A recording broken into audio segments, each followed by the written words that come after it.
Good evening, everybody. It's 9:32 on the East Coast, 6:32 on the West Coast. It's time for your weekly Calamity Jane live stream. 2 minutes late, James. How are you doing this Doing evening? great. Yeah, the 2 minutes here to do some technical troubleshooting. Couldn't scroll in my flash file, so I had to reboot the computer. My God. Um, and now it's working just fine for now. So I IT guess 101. It solves like yeah, 90% of computer problems. yeah, just turn it off and on Just again. turn it Yeah, off and on again. Yeah, yeah. yeah. Have you ever seen the IT Crowd? It's the best show, one Uh, of the best shows of all time. it's I, it's. I think I had seen Matt Berry in Garth Marenghi's Dark Place before I saw oh, IT Crowd.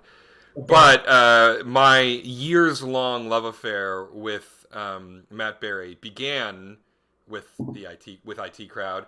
Um, Same.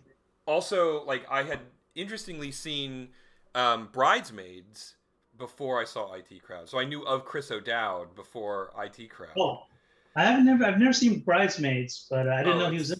it's a riot. Bridesmaid is so good. It's still coherent enough from a narrative standpoint to be valuable as a movie, as opposed to just a bunch of ad libs that a poor editor had to kind of manhandle into a consistent narrative. You know, Mm-hmm. so there actually is a story. And I'm infinitely in love with Kristen Wiig and Maya Rudolph.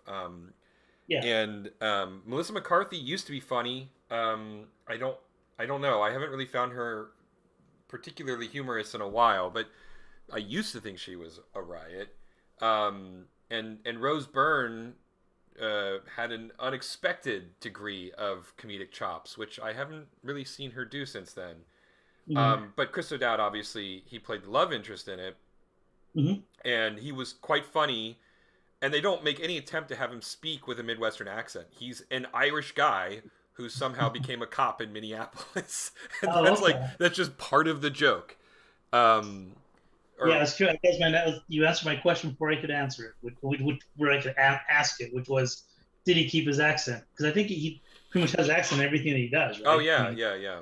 And then of course the ineffable Richard Ayoade, who is yeah, just oh god, he's a riot in everything I've ever seen him do. So, who yeah, interestingly I also saw the at first in Garth Marenghi's Dark Place, right? So both he and Matt Berry were in that show, and I can't, for the life of me, can't remember the creator slash lead's name off the top of my head. But in any case, that's where I saw them first, and then I saw them in IT Crowd, and it was great. hmm, Fun fact: I was actually in London when the final episode, the last kind of sort of closing episode, premiered. So I got to see the final episode premiere of IT Crowd while I was actually in London. So that's cool. that was pretty cool. That was a fun thing. I mean, I was in London for other reasons. It's not like I went there to watch that episode of television, Yeah, sure, sure. um, but that was a fun treat. And I was eating McDonald's. I was just like I had been there for a couple of days. I was desperate for American junk food. Really? There was a That's yeah, there was a McDonald's like at the end of the block from the hotel that I was staying at, and I was yeah. like, "Fuck it," and excuse me, my language. I said, "Forget about it," and forget about it, and I walked down and Well, I yeah, got we can call our yeah, expletives. whatever. Yeah, we slip sometimes here, folks. We try to keep it family friendly, but it doesn't Once in a always work out while, that yeah. way. Yeah, Once in a while we swear. Once in a while we have to have McDonald's in London. What can yeah, we say? exactly right. I mean, in all fairness, like this is the most restrained that I am. I am actually usually just I curse like a sailor. Yeah, me Um, too. I tend to do that too myself. But yeah, for some reason I have my nice filter on when we're doodling and hanging out here. yeah, every once in a while you have a breakthrough, but generally Yeah. speaking, yeah.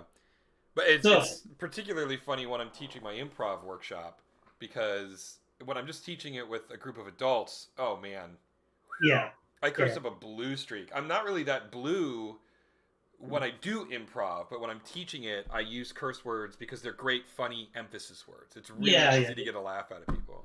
yeah. It's a cheap laugh and you should resort to it like fart jokes, anything else. It just works. I don't Yeah, know. yeah. But So, but on Thursday, I'm teaching a workshop to a group of freshmen and seniors in high school. So I'm gonna have to like play it clean. I feel like. So we shall see how that goes. that doesn't sound so bad. I was really hoping that you're going to say on Thursday I'm going to be teaching a bunch of nuns, and then that's really hoping. I was really hoping for that, but it's okay. That's okay. Well, I mean, the funny thing is like I don't think the teenagers would give they No, wouldn't care. I mean, they probably curse up a blue streak to their of friends, course, right? But yeah, it's not socially acceptable for a grown ass man to be cursing up a blue streak in front of kids, right? or nuns. Or nuns. Well, nuns. I feel like maybe Well, those are still they'll scary. clutch their rosaries, but I think that they'll Yeah, be snickering on the inside. yeah, yeah. Um, well, as we continue our conversation, I guess I'll roll into my doodles while we talk, and Yeah. What are we yeah, working kind of working on a on? What are we cartoon. working on this week? So I'm gonna go back into what we were doing last week, which is I'm working on the scene, trying to set up some more assets to animate with. Screen. There we go. You can see my screen, right? So Yes. Yes. great. So one thing that happened last week as we were hanging out is it took, I was testing on my laptop, my Asus Windows machine laptop, and that machine is a little older, so it does kind of chunk a little bit with these heavier scenes. In this particular scene, I have a whole bunch of images here. Like we're on scene 124, a whole bunch of images and stuff like that, and it just couldn't keep up with me trying to draw and view stuff at the same time. Yeah. So I went back to the Mac Mini to do my drawing with it today, despite having it, despite having some audio issues. I think we're kind of trying to figure that stuff out. So hopefully I'm not too warbly tonight as I talk. But You seem okay to me. No robot voices, no listening to myself from your speakers, okay. which is So nobody's idea of a good time. I feel sorry for you that you have to listen to me for a half hour every Monday night. So, so um, no big deal. If we're talking about improv and nuns and everything else, I don't. It's going to be a very interesting half hour anyway. So you it's want already off to a good start. So we're true, good. true. Actually, yeah, that's a really really good observation.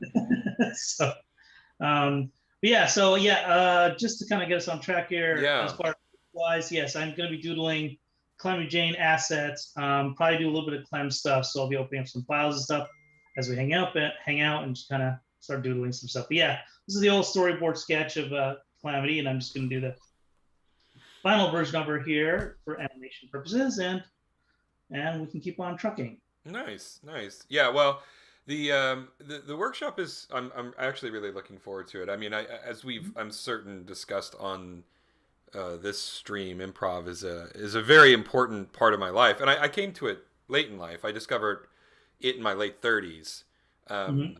So we're talking, 4 years, but I've never had anything in my life that became such a central focus of my life as quickly as improv did. Mm-hmm. And interestingly, one of my biggest pain points of moving back to Atlanta was the loss of my improv community. Mm-hmm. The people who I performed with in Seattle, I still consider dear friends, and I miss them on a daily basis. And were I ever to move back to that city, I would dive back into that pool as quickly as I can. And it's interesting. I have a lot of I mean, jealousy is too strong a word, but I see my friends finding new people because, of course, they would, right? As more people join the community, and I'm jealous that these new people get to be with my friends. Oh, you're talking um, about in Seattle. You're talking about in that. Seattle, yeah. I Mm-hmm. in down here in Georgia, I was moving in that direction. I was finding a community of people, and then the pandemic hit, Yeah. and it just trounced everything, and I 2 weeks before the pandemic started, I had been cast in an improv theater, and um, and I was like, wow, okay, finally, we're gonna move in the right direction. And then, of course, that didn't go in the direction I was expecting. Now, interestingly, I found a theater community, but it's not improv. It's a scripted community, right? Okay. So, um, I've done 2 scripted plays at this point, and I've done tech for 2 other plays, and I'm going to be doing the tech work, which I don't think it's a huge um, challenge, but I'll be doing tech for a production of The Crucible in Hmm. January. Okay.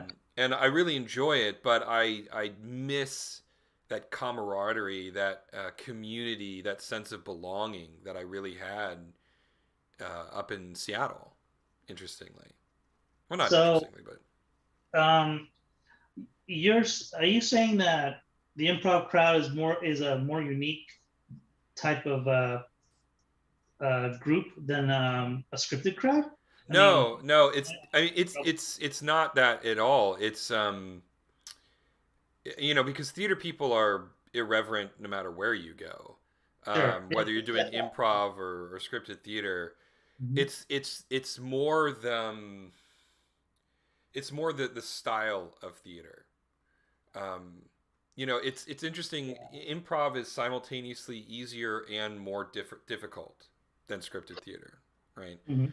In scripted theater, you have blocking and props and costumes and directors and lines you have to memorize and scenes and acts and Chekhov's gun and there's a million things that you have to keep in your head at the same time, right? Yeah. In improv, generally speaking, you don't have any of those things. You don't have props. You will occasionally have shows that use props, but those are special cases. Hell, you don't even really have chairs a lot of the time. You have Yeah. 2 black boxes, right? Yep. And Mhm. those become whatever you need them to become. You don't have costumes. I mean, if one Yeah. of my favorite SNL sketches of all time is Chicago Improv, and Tina Fey, not surprisingly, wrote it. She comes from UCB or the Groundlings. I can't remember off the top of my head. And and Pause for a second. What's UCB? I am familiar with Groundlings. That was an improv troupe in LA, right? But yeah, UCB yeah, is another uh, acronym? yeah. UCB is Upright Citizens Brigade. It's Amy Poehler's group. Yeah, Okay. and actually, I can't. I don't think it's UCB. I'm almost certain it's Groundlings because UCB didn't exist at the time that Tina Fey was coming up, so it had Okay. to have been the Groundlings. But yeah, Matt Besser, Amy Poehler, Ian Robertson, and Matt. Or I'm screwing up 2 of their names. Anyway, Hmm. um, but they founded UCB. Horatio Sands was famously a part of that group and helped develop their kind of marquee show format, the AssCat, which, in my opinion, is a variation on an Armando. But man, we could get really in the weeds here of improv if you wanted to. But Yeah, sure. Yeah, so I didn't mean to get us yeah, off the path no, here, no, but I just no. But wanted to. in any case, um, so improv, it's you get on stage and that's it.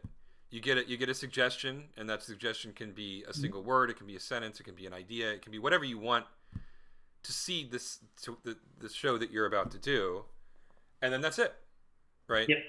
Hmm. Now, I mean, it gets a little bit more subtle. You can have a show director, but the show director is someone who's more giving you guidance, giving you brackets on how to stay true to the theme of whatever the show is, right? Yeah. A director in a show like this can't control tech, can't control, or they can control tech to a limited extent. Like, I want this style of lighting, but that's about it. They can't do cues or anything like that. Yeah. Same with audio. There's no costumes to deal with. There's no set design to deal with. There's no blocking to deal with, right? And so, an improv director is much more of a shepherd rather than a manager. Hmm. Um, and so, in that way, improv is a lot easier than scripted work.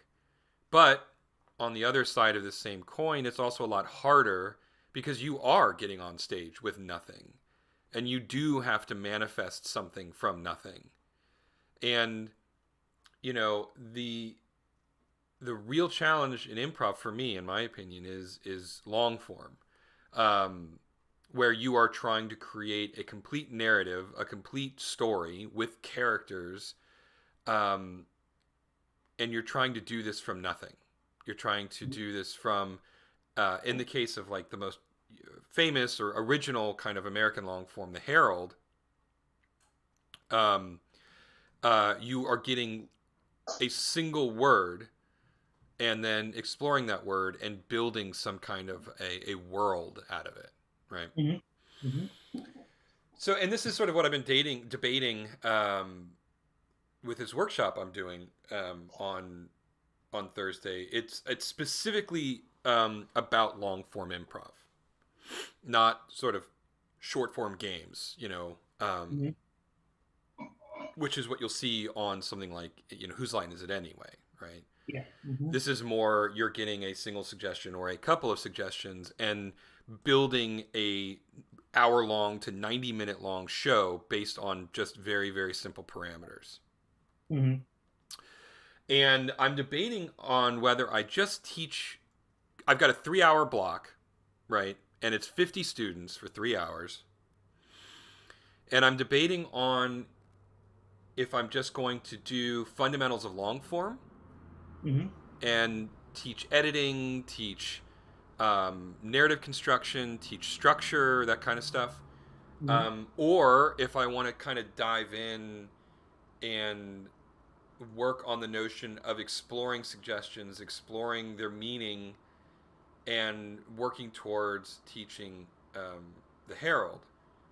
And as we're speaking out loud, I think that teaching the Herald in a 3-hour workshop with 50 students is probably too much. Mm-hmm. So I'm probably going to teach the fundamentals of long form, and then for their showcase where they get to perform for each other, I'm going to do a simple 3 scene, which is a component of a structured Herald, but we won't do any sort of the invocation or the group scenes or any of the other components that traditionally make up a Herald. So anyway, I was sort of working out my curriculum in my head while we're doing the stream. I hope that was exciting for anybody who might watch this at some point. Well, no, improv, they totally would be eating that up. I mean, That's true. That's true. Or if they're future students that are getting ready to try to jump ahead, yeah, right. in class. Anyway, is it just a one class thing, or are you yeah. sorry, No. It's so my girlfriend's a theater teacher, and they do these masterclass things where they get like the freshmen and sophomores, I guess, or who are doing it right now. I don't know if it's always just the freshmen and sophomores, but I guess because of the classes that they're in, this is what they're the ones who get to partake. And you can either do it over like 1 or 2. You can either do it like over 2 days and have shorter sessions, or you can do it in one big block. And because it's coming right up against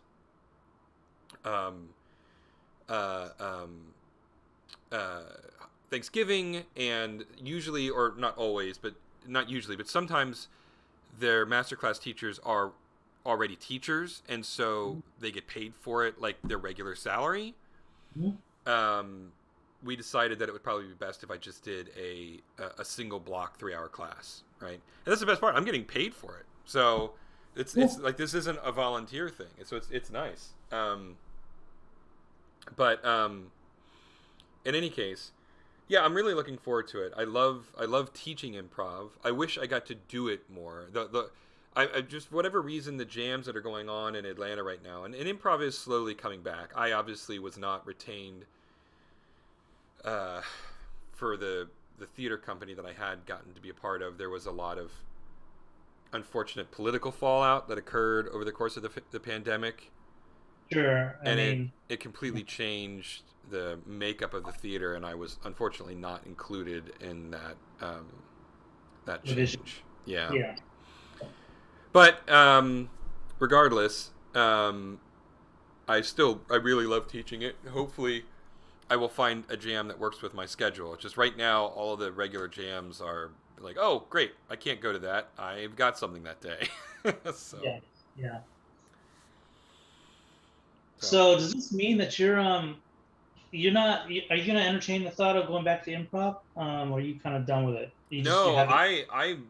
it actually kills me that I'm not performing more improv. Okay. I'm not done with it by any stretch of the imagination. No, I was going to get really, really dirty there. I am reluctantly not performing it right now, and it's not out of a lack of desire. It's just out of a practical reality of where I am, right? Hmm. Um, and I would love to, you know, Dad's Garage and Whole World Theater and Village Theater are Hmm. the main theater companies in Atlanta, and none of them are doing auditions right now. And I'm not entirely sure I'd want to, there's a few of the theaters that I'm not entirely really sure that I want to be cast in for culture reasons, for improv style reasons, etc., etc. Yeah. But suffice it to say, I would love to find a regular improv community that also I can commit the time to, right? I mean, they're not beholden to meet my schedule. It's completely dependent on, you know, me being able to work within their schedule. Hmm. So, in any case, on the hunt, haven't found anything as of yet.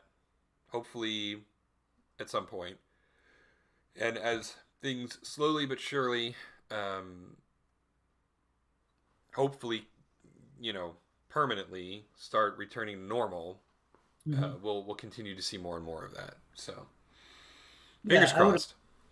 I would imagine there's going to be, who knows, maybe it'll even spring up even more in the Atlanta area where people that have been kind of sitting and going stir crazy can't wait to get started with some sort of type of improv, and who knows, some other type of one of these Yeah, new opportunities altogether. yeah. I mean, the interesting thing is, well, not interesting. The unfortunate, kind of sad thing. The pandemic. At least one theater shut down, the Basement Theater. Yeah. And none of this means anything to you or anybody who's watching this who doesn't A, live in Atlanta, and B, also a part of the, at the very least, theater community, let alone improv community. But Mhm. suffice to say, that one bit the dust. Village Theater, as a result of the political fallout, went from a cast of about 150, and it were all volunteers for the most part, to a paid cast of like 50 or less, right? Okay. So they cut loose over 2/3 of their company. And Dad's Garage is a pretty insular group. People do get in, but they tend to be a lot. I don't know. They're really big on cultural fit in a big way, right?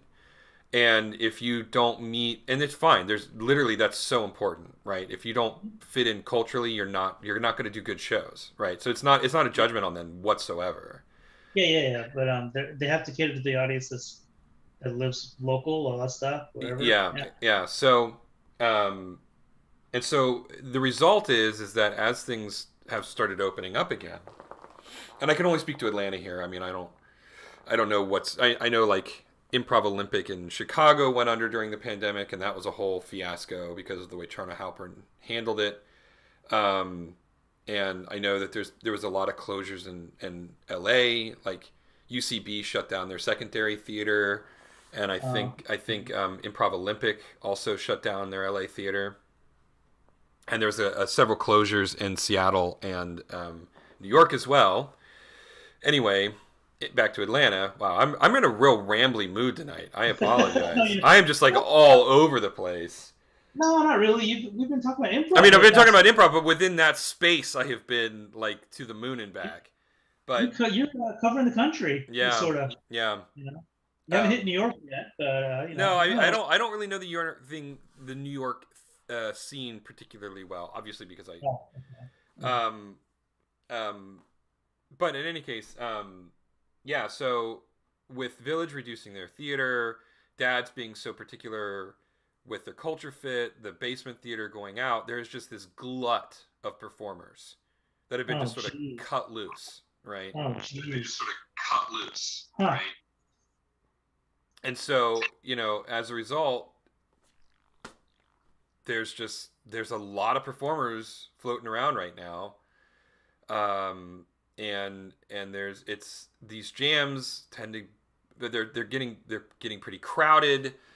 And one thing I really don't like about Atlanta Improv, at least from my personal experience, is it's really competitive, Okay. which to me is anathema to improv, right? One of the reasons why I connected with it so much is because it was all about community and building something better together. And in Atlanta, at least in the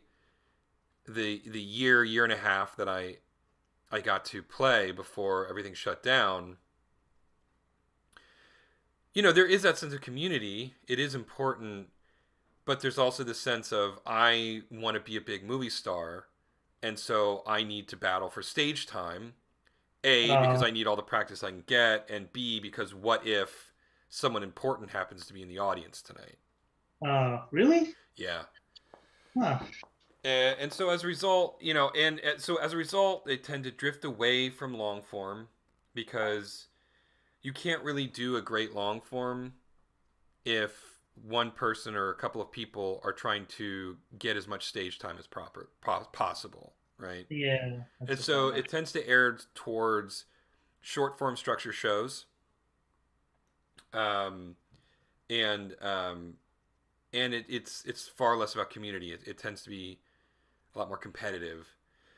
And so my experience with it hasn't been as like holistically positive as it was up in Seattle, which is no matter what theater company you went to, and there were rivalries between the theater companies, but no matter what theater company you went to, there was this larger sense of community that was a central kind of conceit or component of Mhm. improv in that region. So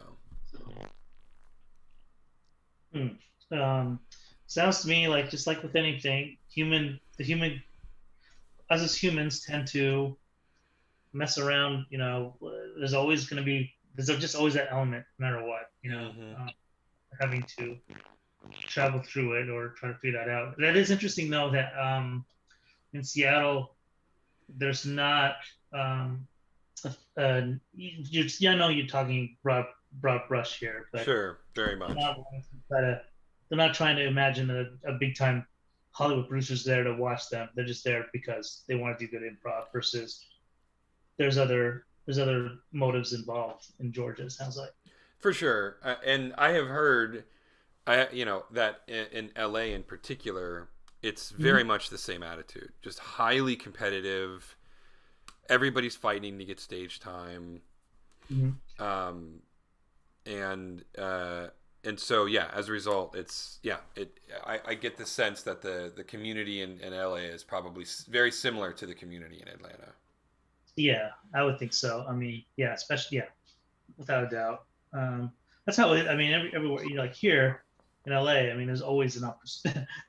there is always a chance that some random producer or something is somewhere, and you know what I mean. There's always those weird stories, but the chances of that mathematically, I guess, I'm no mathematician here, obviously drawing cartoons, but I don't think it's the chances of that happening and lightning striking like that is kind of tough. I mean, it seems like it's always more formal, like that's what they do a casting call for, or they refer to somebody else to do something because well, Yeah, everybody has kids and they want to come home and go eat and go to bed and like there's yeah. also this going on. So Well, I mean,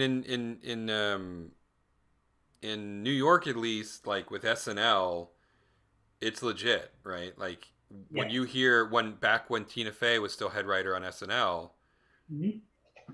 you'd hear that Tina Fey was in the audience, and then all of a sudden, Oh yeah, that's different though. You, yeah, you know, yeah. And because she and Lorne Michaels would regularly scout improv theaters, right? wow. Yeah, Oh, hmm. So I suspect the scene is pretty competitive in New York as well. Yeah, I bet. Huh. Well, I guess if anything, maybe you should try to maybe if you want to fall in love with improv again and not deal with all that stuff, you maybe Seattle's on your map that you may want to go back someday, One day. someday in the far far flung future. Who knows? It's not happening right now, but Yeah, yeah, it's a thought that I've had on more than one occasion.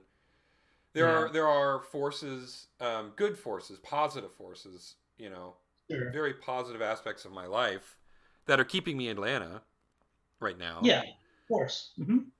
But I have given up predicting the future. I am not a soothsayer. No one should ever come to me to read their cards or look into my crystal ball. I think the only thing I'd be capable of doing is giving them really bad advice. Well, one thing I'd like to predict for the future is I know we're running close to time, but I know that in the future the goal is to once again meet here next week and talk even more about more Calamity Jane stuff and work through some more scenes. There's that. Yeah, that was a really fast 30 minutes, by the way. I this is see this is you ask if am I going to give up on improv? No, because I literally just talked for 30 minutes about improv without taking a breath. Yeah. Um, and it's not even new stuff. Like these are stories that I've told over and over again, probably even on this stream. So, but yeah, I mean, like real quick, you were making a lot of progress while I was rambling, as I usually Sure. do in my way, as it were. But why don't you take us through what you've been working on? So yeah, I pretty much finished off this back 3/4 post for Calamity. I'm pretty happy with it for the Mm-hmm. most part. It doesn't stay on screen very long, but I'll do a couple undos this show. Let's see here. So we had the original sketch. I don't know if I can undo it to a point where it'll work, but let me see. Yeah, there it is. So yeah, we had the original sketch here, Mm-hmm. from the storyboard. And I just went through and just did the polish up version of it here.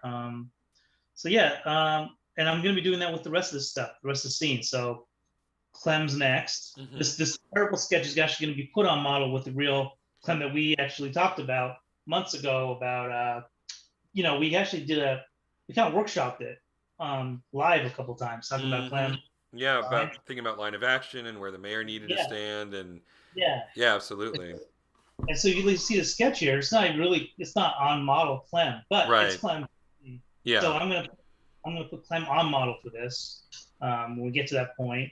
There's also Mitchell comes in. He's pretty easy to do any position. Mm-hmm. Mm-hmm. Thankfully, as an animator, that's great. So yeah, so that's the goal. Is I'll keep building out the scene with the other characters that kind of come into play, and we'll scroll out, and you can see there's even more characters that kind of come into play. And I remember again we talked about this in length about building the scene out a couple months ago, I believe. So Mm-hmm. yeah, we'll keep on building it, and maybe we'll talk more improv next week. Oh, I don't think anybody wants that. I think that they've had enough for a I don't know. I thought it lifetime. was interesting. It's interesting to hear a take on somebody that's doing it. That's Well, actually yeah. Well, I remember back in 2017, I think it was, when I started. Yeah, it was like February of 2017 when I took my first improv class, yeah. and It we feels like you've talked been about it. What's that? doing that for longer. Yeah, I know, right? But no, it was 2017. Hmm. And I was telling you about it, and you were really excited because you did some improv work yourself back in college. Yeah, actually, not even college. When I was a child in high Oh, it school, I was did it in high my school. My mistake. junior and senior year. But tell you, during my junior and senior year, I loved acting. I loved it, but I loved improv the most. Yeah. Um, but it came to a crossroads because I love drawing too. And so, this is a weirdly quick origin story, but how I got an animation is because I wanted to act with a pencil because I miss Mm. drawing so much. So to me, drawing was the perfect world of going with acting and drawing at the same time. That's where my revelation came from. Yeah, I got to be an animator then because I miss drawing so much too, and Yeah. sketching stuff out. So you can only pick one. You can only pick a path after a certain amount of time. You have to do something. So, but I really seriously considered like trying to couch surf in LA and tried to do the whole improv and acting thing, but it helped kind of push my animation acting and stuff like that into my drawing too. So now I think about poses, I think about silhouettes because I remember going on stage and having to play to a crowd and like act, make sure the person in the back row can actually read the pose. This is all it's all fundamentally it's kind of the same thing. It's trust me, we can go on for another half hour, no problem next week and talk Well, even more. why don't we can put that on the topic or the docket and let you ramble for No, it's okay. for I, a half I happy hour. drawing. I just love geeking out and listening to other people geek out about it too. But Yeah. yes, you're right. But back when you started, yeah, I was so excited for you to do it because yeah, Right. when you got the bug when you got bit by the bug, you got the same thing I had Mm. when I was a kid. I mean, So I live it really vicariously was through like a drug. I mean, it really. The first yeah. time I went on stage with my friend Archana, Mhm. we did the worst version of the ABC game you can possibly imagine, but it was amazing. It was just wonderful. Yeah. It doesn't even if you fail, it doesn't matter. It's just the adrenaline rush and Oh yeah. the intent to doing it. It never will be the same again because you're doing it that one time. It's never the Yep. next night. It's not the It's same. so ephemeral. There's yeah, Yeah, absolutely. Yeah. it's awesome. So Oh, yeah, anyway, we gave everybody 4 extra minutes because we were 2 minutes late. yeah, Actually, I'm yeah. sorry, 6 extra minutes because we were 2 minutes late. Well, that's what. Um, and so I think this is a good stopping point. We'll continue work on the scene next week, and maybe we can convince James to go into more detail about this journey, this professional journey that he went on that led him to be sitting here drawing Calamity Hanging Jane out. for us. Yeah, yeah. Just hanging out. Yeah, sure. Maybe we'll get around to it. But there's other games to talk about. That's There's true. movies to talk about. There's all kinds of stuff. But Well, whatever. in the interest of full disclosure, at least last week I was head down on 3 separate deadlines that I had to hit. So I did not do a lot of exploration on television, games, or movies last week because it was work, work, work, work, work. Yeah, yeah. So So hopefully you can catch up and because there's a movie I want to talk to you about one night and yeah, last night, one night, so last night in Soho. Yeah, last night. my hope is I'll get to that this week. That's my goal. Maybe. So Yeah, maybe. If yeah, not, there's other plenty of other stuff. yeah, But yeah. cool. All right, my Cool. friend. Thanks for drawing as always. Everybody, thank you for tuning in. We'll see you next week. Stay safe out there, everybody. Bye. Bye.